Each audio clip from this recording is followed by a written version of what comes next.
सभी से जय श्री राधे नमस्कार।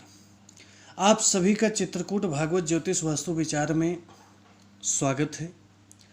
आप सभी को आज हम देव पूजन में यानी जब हम भगवान की पूजा करते हैं उस समय कुछ बातों का हमें विशेष ध्यान देना चाहिए।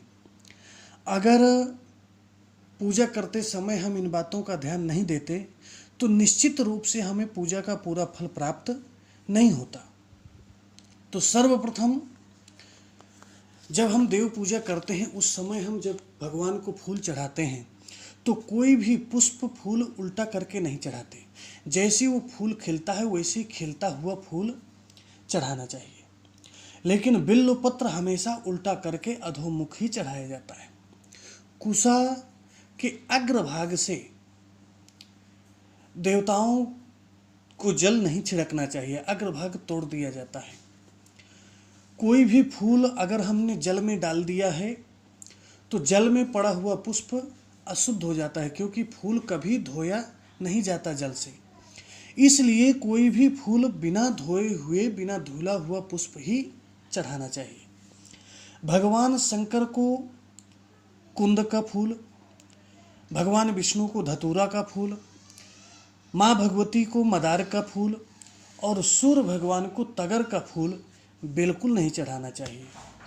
भगवान विष्णु को चावल, गणेश जी को तुलसी न तुलस्या गणाधिपम, देवी जी को दूर्वा और सूर्य भगवान को बिल्वपत्र ये बिल्कुल नहीं चढ़ाना चाहिए।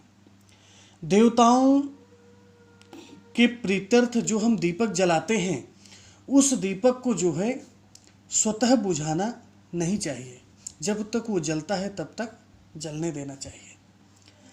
हाथ में जो हम चंदन ले लेते हैं या जो गंगा जल हाथ में ले लेते हैं वो जो है अशुद्ध हो जाता है, अपवित्र हो जाता है। ताम्र पात्र में चंदन, दूध, दही और घी अपवित्र माना जाता है। ये कभी भी जो है ताम्र पात्र में नहीं रखे जाते। कभी भी दीपक से जो है दूसरे दीपक को नहीं जलाना चाहिए।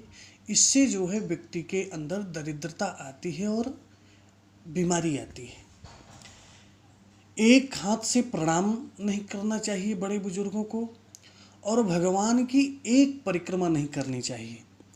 एक परिक्रमा एक ही होती है, केवल देवी जी की परिक्रमा एक होती है। एका चंड्या रवे सप्त तिस्रः कार्या विनायके हरेश्च तस्रः कर्तव्या शिवस्यार्ध प्रदक्षिणा। यानी माँ भगवती की एक परिक्रमा, भगवान शिव की आधी परिक्रमा, गणेश जी की 3 परिक्रमा, सूर्य भगवान की 7 परिक्रमा और भगवान नारायण की 4 परिक्रमा होती हैं। अन्यत्र सभी देवी देवताओं की 2 परिक्रमाएं की जाती हैं। विशेष रूप से जब माताएं पूजा में बैठती हैं तो उनको जो है आचमन नहीं करना चाहिए। उस आचमन के जल से अपने नेत्रों में जल लगा लेना चाहिए। कभी भी जब जोड़े सहित पूजा में बैठते हैं तो हमेशा पत्नी को दाहिने हाथ की तरफ ही बैठना चाहिए।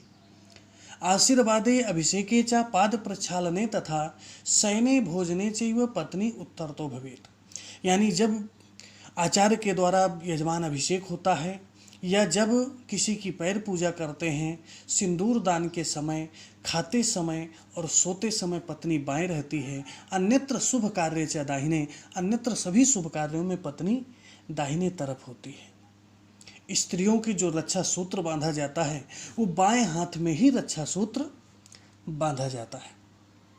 बड़े यज्ञ अनुष्ठानों में पूर्णाहुति दी जाती है।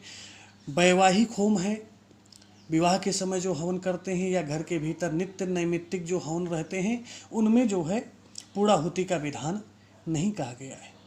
शनिवार, मंगलवार, बुधवार और शुक्रवार को अगर हम लक्ष्मी अनुष्ठान प्रारंभ करते हैं तो इन दिनों में लक्ष्मी अनुष्ठान प्रारंभ नहीं करना चाहिए। स्कंद महापुराण के अनुसार लक्ष्मी प्राप्ति के लिए जो अभीष्ट योग हैं, पौष शुक्ल पक्ष की 10वीं, चैत्र शुक्ल पक्ष की 5वीं, श्रावण शुक्ल पक्ष की पूर्णिमा को अगर हम लक्ष्मी अनुष्ठान करते हैं तो हमें अपार लक्ष्मी की प्राप्ति होती है।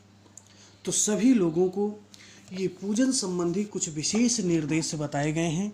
इन निर्देशों का पालन करना है, इनका अनुकरण करना है पूजा के समय। सभी से जय श्री राधे, नमस्कार।